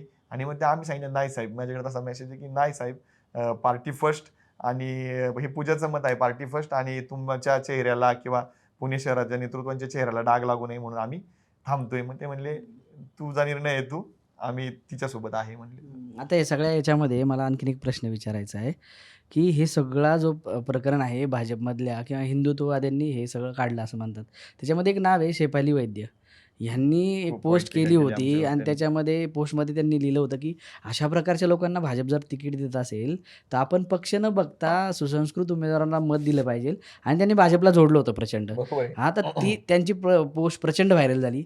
आता यात शेफाली यांच्यासोबत काम करणारे तुषार दामगुडे आहेत. ते सुद्धा हिंदुत्ववादी आहेत. हिंदुत्ववादी भूमिका मांडतात ते विविध प्लॅटफॉर्मवरून, सोशल मीडियावरून. ते मात्र त्यांनी आणि शेफाली यांनी अनेक कार्यक्रम घेतलेले मला माहिती आहेत. ते तुषार दामगुडे ज्यावेळेस तुम्ही पत्रकार परिषद घेतली त्यावेळेस तुमच्यासोबत दिसले. आता ही चर्चा होते की एकीकडं 2 सहकारी असलेले लोकं एक तुमच्या विरोधात प्रचंड प्रखर भूमिका घेतो, ज्याच्यामुळे तुम्हाला विड्रॉल करावं लागतं आणि दुसरा त्याच वेळेस तुमच्यासोबत आहे. तर आता तुषार दामगुडेंना काही लोक म्हणतात धुरंदर आहे. ते तुमच्याकडे आले आणि त्यांच्याकडे एक गुप्त मोहीम दिली होती तुमचं तिकीट कापण्याची, ती त्यांनी फस्त केली, फत्ते केली. म्हणजे तर मग हे काय नेमकं इतकं तुषार वाईट आहे ना दामगुडे सर हे तुमचं तर. तिकीट कापायला आले होते का? नाही सर, इतकं वाईट आहे ना सर. आमच्या नशिबात काय झालंय, खोटंच आमच्यावर लादलं गेलंय सर. म्हणजे देवेंद्रजींना काहीतरी बोललं म्हणून आमच्यावर लादलं गेलं, कुणी बोलायचं लादायचं मुसलमानाचं आमच्या. बोललं लादलं गेलं, सगळंच. आता बिचारा म्हणणार नाही, तो एकदम डेंजर माणूस आहे तो तुषार आप्पा, आम्ही त्याला आप्पा म्हणतो. तर आणि जुने संबंधित आहेत माझे एकदम ते. आणि शेफालीताईंच्या बाबतीत तर मी काही व्यक्त होणार नाही, का तर त्या खूप मोठ्या विचारवंत आहेत, त्यांची विचारसरणी ते पुढे नेतात. पण त्यांनी जी वर्डिंग केलं ना, ते वाचल्यानंतर थोडंसं दुःख वाटलं की यार आपण ज्या विचारांसाठी आपण पण चांगलं काम करतोय त्यांच्याकडे तसलं गेलं. कारण की काय झालं, इतकी मोठी टोळधाड आली, आमच्या विषयीचा खोटा नरेटिव्ह आला आणि त्यांनी लिहायला चालू केलं. आणि लिहिताना आत्ता सुद्धा काही लोक असा आनंद व्यक्त करतात आहेत, काय झालं ही काही बोलू दे, शेवटी हिला हिची लायकी कळलीच ना, अमुक अमुक झालंच ना, घाणघाण भाषेत लिहितात आहेत. त्या सगळ्या लोकांना मी सांगेल, तुषार दामगुडे जे आहेत ते तुषार दामगुडे ज्यावेळेस हिने सांगितलं की काश्मीरचं जे प्रकरण झालं त्यावेळेस एका डायसला तुषार दामगुडे बसलेले, असे 10 लोक 5-7 लोक बसलेले. तुम्ही सगळ्यांनी तो व्हिडिओ पाहिला असेल. त्यात पूजा पण एका डायसमध्ये बसलेली आणि पूजानी त्या ठिकाणी स्पष्ट सांगितलं होतं, आत्ता सुद्धा आमच्याकडे व्हिडिओ आहे, मी मीडियाला दिलेला आहे. पूजानी स्पष्ट सांगितलं की माझी जी 2 तासापूर्वी 4 तासापूर्वीची भूमिका होती ती इन्स्टंट प्रतिक्रिया होती, आपल्या बांधवांना मदत व्हावी म्हणून. पण आता मी ती चूक सुधारते आणि मी स्पष्ट सांगते की हो, हिंदू धर्माची लोक आहेत का हे बघूनच मारल्या गेलं. मग ती प्रतिक्रिया तुषार दामगोडेंना माहिती होती, कारण की एका डायसवरती ते क्लिअर झालं होतं एका व्यासपीठावरती. आणि आमचे आणि त्यांचे संबंधित असल्यामुळं म्हणजे त्यांचं तुमचं काय म्हणजे परिचित, आम्ही ते जुने परिचित असल्यामुळे काय झालं, तिथं पण गणित असं झालं की देवेंद्रजींच्या बाबतीमध्ये बोललो का नाही बोललो, त्यांनी लगेच सर्च केलं की नाव हे मागण्याचे, ते टॅलेंटेड माणूस आहे तो लय, म्हणजे तो अक्षरशः सगळ्या मोठ्या अभ्यास मोठ्या करून यंत्रणांना येतो. म्हणजे ते पार काय ते नक्षलाईज खूप पोचलेला माणूस आहे तो, म्हणजे बाप्पा. तर ते त्यांनी ते लगेच सर्च केलं आणि त्यांना दिसलं यायला ही तर पूजा ताई नाहीच आहे. मग त्यांनी ते सगळ्या गोष्टी त्यांनी त्यांच्या मुवमेंट पर्यंत पोहोचवल्या की आपण ज्या मुद्द्यांवर ट्रोल करतोय ते खोटं आहे. मग फक्त खऱ्याच्या बाजूने तुषार दामगोडे थांबलेत. म्हणजे ते तुमचे परिचित आहेत, म्हणजे जे हो. सोशल मीडियावर पसरते की ते काहीतरी मोहीम फत्ते नाही करायला, नाही असं नाही, काही बिचारे नाही. खऱ्याच्या ज्या बाजूने उभे 2 राहिले. मुवमेंटमध्ये मला ट्रोल केला गेलं ना, त्या दोन्ही मुवमेंटमध्ये ते जवळून पाहायला होते. काश्मीरच्या मुवमेंटमध्ये आम्ही एका पॅनलवर होतो, त्याच्यामुळे त्यावेळेस जो नरेटिव्ह पसरवला जात होता, त्याच दिवशी मी ते वाक्य बोललेलं ऐकायला ते स्वतः होते तिथं. त्याच्यामुळे त्यांना कळत होतं की हिची भूमिका ही आहे, पण वेगळी भूमिका गेलेली आहे, ती ऐकायला मी स्वतः होतो. महिलाही त्या पद्धतीने ट्रोल केला तर हे चुकीचं आहे. दुसऱ्यांदा देवेंद्रजींबद्दल जी मुलीचा व्हिडिओ व्हायरल होता त्यांच्या पत्नीविषयी बोलताना, ती मी नाहीये हे पण त्यांना माहिती होतं. आणि ह्या 2च मुद्द्यांवर मी ट्रोल होत होते, म्हणून ते सोबत उभे आणि राहिले. अजून एक दुसरा मुद्दा की संघ या सगळ्या गोष्टी म्हणजे ती एक विचारसरणी, ह्याच्यामध्ये काही सायंटिफिक रिझन असणारी गोष्टी संघ किंवा धार्मिक लोक करतात. तुम्हाला यज्ञ माहिती असेल, यज्ञ नावाचा एक प्रकार असतो. तर आम्ही गणेश गायत्री महायज्ञ 24 कुंडे ठेवला होता आणि साधारणतः 2000 लोकांची त्या कार्यक्रमाला उपस्थिती होती. काही लोक यज्ञ करणं म्हणजे वाईट म्हणतील, माझ्यासारखा कार्यकर्ता पर्यावरणवादी त्याला चांगलं म्हणल. त्याचं कारण असं की पृथ्वीवरती असे वेगवेगळे थर असतात, त्याच्यामध्ये ओझोनचा एक थर असतो. त्या यज्ञामध्ये एक वेगवेगळ्या जडीबुटी जर आपण सगळ्या गोष्टी टाकल्या तर पृथ्वीवरचा वातावरणाचा समतोल राहण्यासाठी देखील त्याचा फायदा होतो. पॉझिटिव्ह वाईब्स त्याच्यामध्ये तयार होतात, तिथे जे मंत्र म्हटले जातात त्यांनी शरीरावरती चांगले परिणाम होतात. म्हणून आम्ही 24 कुंडे यज्ञ जो केला त्याला 2000 लोकांची उपस्थिती आली आणि थोडं ते धर्माकडे झुकणार होतं. आणि त्याचे आयोजक पूजाताई होत्या. त्यामुळे तुषारजींना माहिती होतं की बाबा ह्या इतक्या काय, यांना असं दहशतवादी ट्रोल केलं जातंय, यांना फार मुसलमान धार्जिनेच संबोधलं जातंय, हे असं काही नाहीये. ही सगळी पार्श्वभूमी तुषारजींना माहिती होती. शेफालीताईंना माहिती नव्हती म्हणून त्या व्यक्त झाल्यात. कदाचित तुमचा पॉडकास्ट बघितल्यानंतर त्यांची पण भूमिका बदललेली असेल. तुषारला बिचाराला कोणी ट्रोल करू नये, बिचारा नाही म्हणणार, आप्पाला कोणी ट्रोल करू नये, आणि आप्पा खऱ्याच्या बाजूने आपण होता. तुमचे संबंधित आहेत. हो, हो. पूजाताई, मला तुम्हाला विचारायचं आहे आता की तुम्ही हा गमछा घातलाय, बरोबर? तुम्हाला तुमची उमेदवारी आता राहिलेली नाही आहे. बऱ्याच जणांना असं वाटलं की आता तुम्ही तिकीट घ्यायला आल्यात, आता तुम्ही परत जाल, कारण तुमच्या पक्ष बदलाचा पण थोडा इतिहास आहे. पण आता तुम्ही आमच्याकडे आलात, तुमच्या गळ्यात हा गमछा असा जास्त दिसतोय. ही जी भाजपची हिंदुत्वाची विचारसरणी ती आता तुम्ही अवलंबली असं मानायचं? हो, नक्कीच. कारण की मी ज्या भागामधून आले ना, त्या भागामध्ये आजही बघा तुम्ही, बीड जिल्ह्यामध्ये काय आहे, संवेदना कशाच्या जागृत आहेत बघा. बीड जिल्ह्यामध्ये एखादा जातीवादी मुद्दा असला ना, तर लगेच ती मुवमेंट होते. म्हणजे मराठा विरुद्ध वंजारी असेल, ती मुवमेंट होते. परंतु तिथं धर्माविषयीच्या ज्या संवेदना आहेत, तर त्या एवढ्या प्रखर नाही आहेत लोकांच्या. आणि त्या भागामध्ये मी राहत असताना ती वेगळी परिस्थिती होती. आणि मी ज्यावेळेस पुण्यामध्ये आले ना, तर आपण म्हणतो की जसा देश वैसा भेस, तसं म्हणजे जी परिस्थिती बदलली आहे. 360 डिग्रीमध्ये माझं आयुष्य बदललेलं आहे. तिकडे जर मी होते, इकडे असताना मी योगा आणि झुंबाचे क्लासेस घेतले. शेतकऱ्यांसाठी जर मी महिलांसाठी तरी योगा झुंबाचे क्लासेस घेत बसले असते तर महिला आल्या असते का तिथं? त्या बिचारा महिलांचं पाठीला पोट लागलेलं आता, तर त्या आल्या असत्या का? हे 360 डिग्रीमध्ये माझं आयुष्य चेंज झालेलं आहे. आणि मला माहिती आहे की इथं जर काम करायचं असेल तर इथं खऱ्या अर्थानं पुण्यासारख्या शहरामध्ये हिंदुत्वादी विचार हा मजबूत ठेवणं ही काळाची गरज आहे. आणि ते देशाचे पंतप्रधान नरेंद्र मोदी करतायत, देवेंद्रजी करतात. हा विचार पहिल्यांदा मी समजून घेतला आणि त्यानंतर माझी ही मानसिकता झाली की ह्या विचाराला या भागामध्ये राहायचं असेल तर हा विचार देशभरामध्ये पुढे नेण्यासाठी आपण काहीतरी करायला पाहिजे, आपलं योगदान द्यायला पाहिजे. भाजप नाही सोडणार आहात तुम्ही म्हणजे? नाही, भाजप का म्हणजे भाजपसोबत म्हणजे उमेदवारी भेटली हे तर ठीक आहे, देवेंद्रजींसोबतचे संबंध पण हे पण ठीक आहे. परंतु हा गमजा गळ्यामध्ये घातल्यानंतर मला ज्या वेदना झाल्या ना, तर म्हणजे एखाद्या पक्षाचा गमजा गळ्यामध्ये घालणं हे खूप सोपं असतं म्हणजे. पण आई एखाद्या मुलाला उदरामधून जेव्हा जन्म देते ना, तर ते मुलगा कसंही जरी असलं ना, तर तिला ते अटॅचमेंट असते. मग ते अपंग असू द्या, ते बहिरा असू द्या किंवा ते आंधळा असू द्या, पण ते एक लगाव असतो कारण की तिच्यात त्या वेदना तिने सहन केलेल्या असतात. हा गमजा गळ्यामध्ये येत असताना मला अनेक गोष्टींना सामोरं जावं लागलेलं आहे. म्हणून हा माझ्यासाठी फक्त गमजा नाही येत, काटेरी गमजा आहे तो. म्हणजे हा काळजाचा विषय झालेला आहे माझ्यासाठी. नाही, पण आता तुम्ही ज्या घरात आल्यात, आता तुमचं लग्न आत्ताच झालंय, तुम्ही ज्या घरात आलात म्हणजे यांचं घर नाही, तुम्ही ह्या ज्या भाजपच्या घरात आलात, ह्या घरामध्ये तुमच्यावर टीका करणारे लोक आहेत. म्हणजे एक प्रकारे तुम्हाला सासूरवास आता जो झालाय तो सासूरवास झालाय. हा सासूरवास आता बंद होईल का? का हाच असाच चालू राहील तुमच्या जुन्या नाही, सासूरवास नाही झालं. भूमिकांमुळे? इतकं प्रेम केलंय ना सगळ्या नेते मंडळींनी, हे चुकीचं पसरवलं जातंय. एकीकडे मला भारतीय जनता पार्टीमध्ये नेत्यांकडून एवढं प्रेम भेटत होतं आणि ट्रोलर्सकडून टीका होत होती. परंतु त्यांनी माझ्यावर कुठेही पण हे प्रेम आता कमी तुमचे दाखवलं कदाचित नाही. सासू-सासरे तुम्हाला सासूरवास करत नसतील. पण हे काय तुमच्या नवऱ्याचे जे काही भाऊ, बहीण वगैरे जे आहेत, हे तुम्हाला सोशल मीडियावर प्रचंड ट्रोल करतात ना. नाही नाही हा सर. एक प्रकारचा सासूरवासच आहे ना. आणि त्याच्यामुळं तुम्हाला काहीतरी एक मेजर गोष्ट तुमच्या आयुष्यामधली जी रिमार्केबल असेल अशी गोष्ट होती, ती तुम्हाला गमवावी लागलेली या ठिकाणी. आणि आता परत तुम्हाला त्यांच्याशी जुळवून घ्यायचं आहे. बरं नाही जुळवून घेतलं, तर उद्या परत हीच परिस्थिती तुमच्यावर येणार नाही, ही गोष्ट तर सर मग तुम्ही कसं दुर्लक्ष खोटं करता? नाही, माणूस खोटं किती जगल हो सर. माणूस खोटं किती उघडं पडलं ना सर. गेली आमची उमेदवारी अर्ध्या हळकुंडाने आनंदी झालेली लोक तुम्ही बघितली. जाऊ देत ना त्यांना, असं ते काय ते म्हणतात ते 40 पैसे बिशे असू दिले लोकांनी, की 40 पैशाची ताकद कळली का, 60 पैशाची ताकद कळली का. हे ते स्वतःच अरे, म्हणतात ते म्हणतात 40 पैसे ताकद कळली का, 60 पैसे ताकद कळली का, तुझी उमेदवारी घालवली, तू पक्ष बदलूये, तू धर्माला असं तसं काय काय काय काय.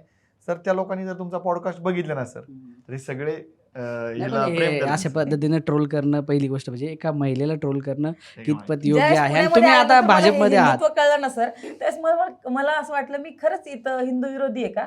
मग हिंदुत्वातले लोक काय करतात, ते गायीचं रक्षण करतात. मग माझा बाप तर शेतकरी आहे, आपल्याकडे तर गाय आहे. आणि मग आपल्याकडच्या गायी तर म्हणजे जनावर अनेक भाकड जनावर आहेत. मग आपल्या बापाने कधी ती भाकड जनावर कसायला विकली नाहीत.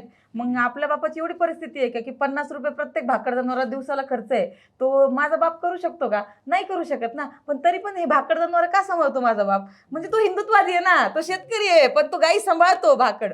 तर ते हिंदुत्वादी. हा, मग ते हिंदुत्व माझं यांना का कळत नाही ग्रामीण भागातलं? तुम्हाला पण आता ह्या निमित्तानं तुम्हाला या लोकांना काही सांगायचं की आता बाबा मला ऍक्सेप्ट करा तुम्ही. मी काय जाणार नाही घरातून, तुम्ही किती सासूरवास केला तरी. एक सून असते ना ती, की बाबा सासूरवास केल्यावर निघून जाते. मी त्यातली नाहीये. मी आता इथंच राहणार आहे. हा गेल्यानंतर 50% वाटा द्यावा लागतो सर. गेल्यानंतर नको. ते भाजपने ठरवायचं सर. लग्न झालं तुम्ही नंतर अशा नाही जाणार, सासूरवास तुम्ही केल्यानंतर भाजपमधनं नाही, नाही, नाही, जाणारच नाही, काहीतरी सर. घेतल्याशिवाय जाणार नाही, नाही. हा? जाणारच नाही. तसं जायचा विचार. मजेचा विषय होता काय, काल खूप आसरू गेले त्यामुळे हसण्यासाठी जातो. ह्यांचं माझं नेहमी व्हायचं की जोकिंग त्यांना जोकिंग मी म्हणत होते, जोपर्यंत मी लग्न करून आले तोपर्यंत तुमची प्रत्येक गोष्ट माझी आहे, तर 100% ती माझी आहे. तर मग 50% म्हणजे अर्धांगीन तुझा अर्धाच वाटा आहे. म्हणजे जोपर्यंत सोबत आहे तोपर्यंत पूर्ण वाटा आहे, ज्यावेळेस सेपरेट होते तेव्हा अर्धा वाटा असतो. आता या निमित्तानं- उदाहरण कळलं का सर, म्हणजे ती माझ्यासोबत राहिली तरी माझ्या सगळ्या प्रॉपर्टीची पूर्ण मालक आहे. आता त्याच्यामुळे तिचा स्वार्थ आहे. भारतीय जनता पार्टी राहिली तर देशातल्या सर्वात मोठ्या पक्षामध्ये ती राहणार आहे आणि पक्षावर गेली तिचा तर हक्क आहे. टिकावणार आहे. त्याच्यामुळे ती कशाला जाईन सोडून सर, त्याच्यामुळे ती राहणार. ट्रोलर्सला विनंती तुम्ही आहे. आता हे ट्रोलर्स असतील भाजपचे, तर हे लक्षात घ्या. पूजाताई तुमच्यामध्ये राहणार आहेत.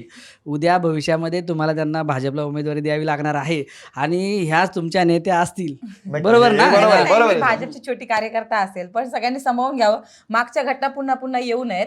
आणि मी काल पण आवाहन करत होते की भारतीय जनता पार्टीचा सगळा तुम्ही परिवार, आता एक ह्या संघ परिवार- ट्रोलर्स लोकांसाठी एक मेळावा घ्या. मला असं वाटतं तुम्ही खूप होणार. खूप कार्यक्रम केले. तुम्ही यांच्यासाठी पण एक मेळावा घ्या. यांना बोलवा, यांच्याशी एकदा बसून बोला. मला असं वाटतं. नाही, आणि यांना सांगा की सगळ्या गोष्टी अशा अग्रेसिव्ह पद्धतीनं अशा ट्रोल करून सुटत नसतात बाबा. प्रेम पण जगामध्ये प्रेम पण महत्वाची सर, पण गोष्ट ते आहे. प्रत्येक गोष्टींबद्दल प्रत्येकाबाबतीत व्हायला पाहिजे. मोठ्या लोकांबाबतीत ते होत नाही हो सर. एका रात्रीमध्ये पक्ष बदलतात, एका रात्रीमध्ये भूमिका बदलतात. परंतु हे ट्रोलर्स लोक पण सॉफ्ट टार्गेट शोधतात गरीब तुम्ही कुटुंबातील. तुलनेत मला असं वाटतं की भाजपमध्ये गेलेलं तुम्ही त्या तुलनेनं खूप कमी टीका केलेल्या, भाजपवर कमी टीका केलेल्या. हो, काहीच नाही हो केलं आम्ही. तुमच्या त्याच्या पलीकडे जाऊन तुलनेमध्ये केलं तो, सर. प्रचंड टीका केलेले, प्रचंड भाजप द्वेष केलेले, प्रचंड संघ द्वेष केलेले लोक मंत्री आहेत, आज भाजपमध्ये मोठ्या मोठ्या पदांवर आहेत. त्या तुलनेत तुम्ही कमी आहेत. ह्या लोकांना ही लोक का दिसली नाही मला हे नाही गरिबी, कळत आहे. सर्वसामान्य गरिबी, आमच्या घरात Soft आमदार target. खासदार नाही, सॉफ्ट टार्गेट, हे सगळे आहेत. आणि काळ उत्तर दिलं ना सर यांना. आजच काळाने उत्तर दिलंय. आम्ही थांबलोय आणि आम्ही आता सर काय म्हणायचं या पोरीला सर, जे घडलं त्या पत्रकार परिषदेत सांगितलं की प्रभाग क्रमांक 2 मध्ये जे कोण भारतीय जनता पार्टीचे सध्या चालू उमेदवार आहेत आणि जे पुरस्कृत होणार आहेत, तिने त्या ठिकाणावरनं सांगितलं की प्रभाग क्रमांक 1 मध्ये कोविडच्या कालावधीमध्ये काम करणारा राहुल भगवान जाधव हा अतिशय चांगला उमेदवार आहे. 15 वर्ष त्या भागामध्ये एकदम झपाटून काम करणाऱ्या ॲम्युनिशन फॅक्टरीमध्ये कामाला असताना ती जॉब सोडून स्वतः एक कॉर्नर मोबाईल उद्योग निर्माण केलेला व्यक्ती आज त्या प्रभागाच्या लोकांच्या जनजीवनामध्ये बदल आणण्यासाठी लढतोय. रेणुका हुलगे चलवारी म्हणून अनुभवी उच्च शिक्षित तरुणी आहे आणि आता त्यांनी पुरस्कृत केलंय आदितीताई बाबर, ती पण उच्च शिक्षित आहे. या लोकांना निवडून द्या आणि मी त्या लोकांना निवडून घेण्यासाठी सभा घेणार आहे, आजपासून त्यांच्यासोबत जाणार आहे. हे सांगणं सर, भारतीय जनता पार्टीची उमेदवारी नाकारल्यानंतर हे सांगणं आणि टिकवणं आणि हे मी सकाळी तोरच गेले लवकर आहे, सर. तिच्यासोबत, मी तिच्यासोबत आज गेले. रोजी तिला पुरस्कृत केलं गेलं, तुमच्याकडे यायचं होतं म्हणून आम्हाला तिथे जाता आलं नाही मुरलीधरांकडे त्यांच्यासोबत. परंतु त्यांना एकत्रित तिथे जो फोटो काढला त्या फोटोमध्ये 4 उमेदवारांच्या बरोबरीने माझी पत्नी, जी आज भारतीय जनता पार्टीला निवडून यावा म्हणून प्रयत्न करते, ती 5वी पूजा धनंजय जाधव होती सर. त्याच्यामुळे हे तरी ट्रोलर्सने त्यात फक्त कळावं. माझं त्यांना जो आसुरी आनंद भेटतोय ना की तिला थांबवलं वगैरे सर, तर माझं थांबणं माझं एकटीचं नुकसान करणारं नव्हतं. आम्ही राज्यामधल्या अनेक लोकांचं, सर्वसामान्य घरातल्या मुलांचं नेतृत्व करतो. त्यांचा आवाज पुणे महानगरपालिकेमध्ये जाणार होता आणि 15 वर्षापासून प्रभागामध्ये लोक आसुसलेले होते की कुणीतरी यायला पाहिजे, बदल व्हायला पाहिजे. त्यांचा आवाज बनवून मी तिथे जाणार होते. मला असं वाटतं की त्यांचं सगळ्यांचं नुकसान करणारी ही लोक आहेत. सर, आणि आणखीन एक मुद्दा मला तुमच्या माध्यमातून क्लिअर करायचा आहे. हा मुद्दा माझ्या मित्रांना आवडणार नाही, माझ्याशी निगडीत रोजच्या जनजीवनातला. काय होतं सर, 2 मित्र असतात आणि त्या 2 मित्रांमध्ये मी मोठा झालो का तू मोठा झालो का याची स्पर्धा निर्माण होती. आणि त्या स्पर्धेमधनं काय होतं की आपण जर आपलं कार्यक्षेत्र आपल्या घरगुती प्रॉब्लेममुळे करू शकत नसून आणि फक्त आपण एखाद्याचे सहकारी आहेत म्हणून मला तो न्याय मिळावा अशी भावना ज्यावेळेस वाढीच लागते. म्हणजे भारतीय जनता पार्टीने तवांना दावून मेरिट बघून जर आम्हाला उमेदवारी दिली तर 2 मित्रांमध्ये पण ज्यावेळेस स्पर्धा होती ना सर, तर मित्रांनी मित्राचं मेरिट पाहिलं पाहिजे की मी या स्पर्धेमध्ये टिकू शकतो का, मी निवडून येऊ शकतो का, मी सामाजिक राजकीय काम तेवढं करून मी बांधणी केलीत का. आज या राजकारणामुळं अनेक मित्रांमध्ये दरी निर्माण होतीये सर. अनेक मित्र म्हणतात की मी याच्यासोबत होतो म्हणून हा मोठा झालाय आणि आता मला न्याय मिळावा. ही देखील जनमानसांमध्ये एक वेगळ्या पद्धतीची भावना निर्माण झालेली आहे. त्यामुळं महाराष्ट्रामधल्या राजकीय कार्यकर्त्यांना, सामाजिक राजकीय अपेक्षा ठेवून असणाऱ्या कार्यकर्त्यांना विनंती आहे, मैत्रीमध्ये राजकारण आणू नका. मैत्रीमध्ये राजकारण आणताना मेरिट पहा, स्वतःच्या कामाचं, स्वतःच्या जनसंपर्काचं. आणि याच्यापूर्वी मी समाजासाठी वेळ देऊ शकलो नाही, वेळ जाऊ द्या ना. अहो, आम्ही गेले 3 वर्षापूर्वी राज्यमंत्रीपद सोडलंय, आज नगरसेवक पदाची एवढी दावेदारी सोडलीत, परत माहित नाही कधी संधी मिळेल, पण आम्ही मैत्री टिकवण्याचा प्रयत्न केला सर, पुढे जाण्याचा प्रयत्न केला. तुम्ही जसं अपेक्षा केली की काम करत राहा, पैसे उभे राहतील, तसं मी म्हणून काम करत राहा, मैत्री टिकवत राहा, तुम्हाला पण यश मिळेल. हे वाईट आहे आता सर. थोड्या इंटरव्ह्यूच्या शेवटकडे जाताना मला असं वाटतं की तुमचं लग्न झालं, तुमचा हनीमून झाला, तो पण नाही ना वादग्रस्त सर. ते समाज नाही झाला. वादग्रस्त बोललो सर. आणि परत म्हणजे काय इथं पण म्हणलं संघर्षच सर? करायला लागला. हा, म्हणजे हा. लग्नापासून तुमचा संघर्ष चालू आहे. तुम्ही एकमेकांना वेळ कधी देणार आहे आता? 16 देणार आहे का तारखेनंतर. आता? 16 तारखेनंतर. 16 तारखेनंतर. तारखेनंतर. 16 तारखेनंतर. काल आम्हाला ठरवलं दोघांना छत्रपती संभाजीराजांनी आणि युवराजनी महाराजांनी ताकीद दिलेली आहे की तुम्ही लग्न झाले तसं नुसतं पळतायत. काश्मीरला गेला तर एकदा पहिल्यांदा, तिथं तो पहिल्याच दिवशी हल्ला झाला आणि तुम्ही, मला गुड लक कॅफे काय आहे पुण्यातलं हे माहित नव्हतं. हे म्हटलं गुड लकला या, तिथं आले. मी ऐकलेलं होतं पुण्यामध्ये असं काही, तर मी यांना आज म्हटले की अहो 9 महिने झाले, 10 महिने झालेत आपल्या लग्नाला, गुड लक कॅफे मी आज बघितलंय काय गुड लक कॅफे. तर मला असं वाटतं की हे सगळं पुनच बघणं राहिलंय माझं.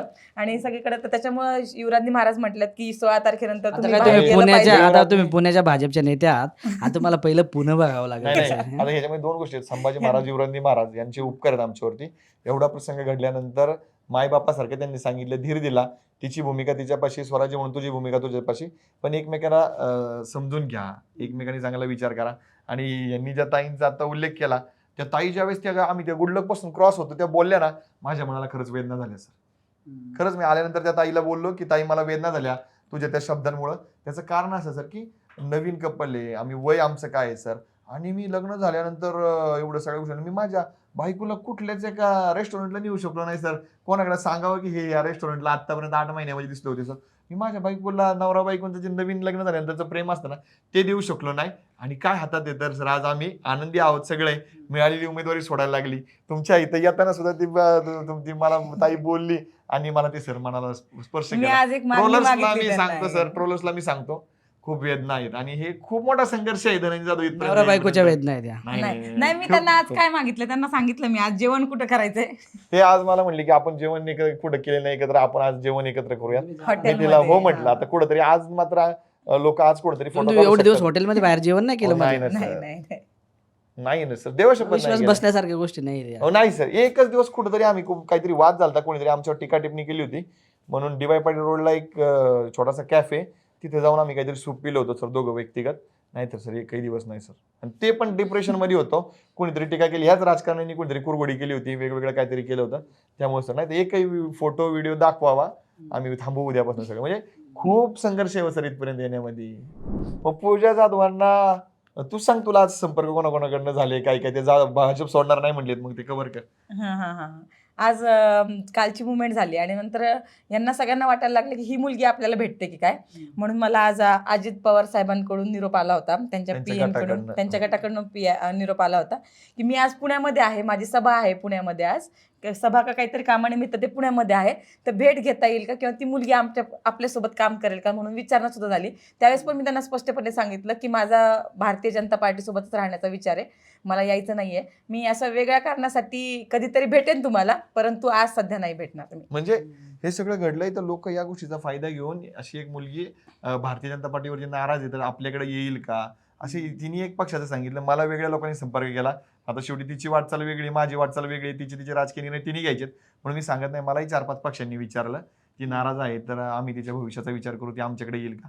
मी म्हटलं तिचा निर्णय आहे, मोबाईल नंबर दिलाय, भविष्यात काय होईल ते बघू. पण तिने आज स्पष्ट नाही. तुमच्या याच्यावरती सांगितलंय की ती जाणार नाही असं. तर आता एक स्पष्ट आहे की पूजा मोरे जाधव या भाजप सोडून जाणार नाही आहेत, त्या भाजपमध्ये काम करत राहणार आहेत. हे काही जे प्रकार घडले असतील ते अत्यंत चुकीच्या पद्धतीने घडलेत आणि असे प्रकार घडायला नको होते. मात्र दुसरीकडे ही पण लक्षात घेण्यासारखी बाब आहे की ट्रोलर्स जे म्हणतात आहे की आमच्यामुळं ही उमेदवारी काढून घेतली गेली, तर याच्यातही कुठलंही तथ्य नाही असं यांचं दोघांचं सांगणं आहे. तर आपण ह्या नोटवर संपूयात या ठिकाणी. तुम्ही दोघं आलात, आम्हाला वेळ दिली, थोडक्यासोबत या सगळ्या घटनांवर, घडामोडींवर तुम्ही व्यक्त झालात, त्याबद्दल तुमचे मनापासून धन्यवाद. थँक्यू. थोडक्यातला खूप खूप शुभेच्छा. आज नवीन वर्ष आहे, कालच नवीन वर्ष, आमच्याही राजकीय जीवनाचा नवीन अध्याय हिच्या जीवनाचा सुरू झालाय. थोडक्यातच्या टीमला खूप खूप शुभेच्छा, थोडक्यातच्या पूर्ण प्रेक्षकांना खूप खूप शुभेच्छा. थोडक्यात हे 100% खरं आणि मार्केटमधल्या फेक नॅरेटिव्हच्या विरोधामध्ये चांगलं काम करते असं मला आज तुमच्या इथं येऊन वाटलं. त्यामुळं खूप खूप शुभेच्छा सर तुम्हाला. Thank you so much.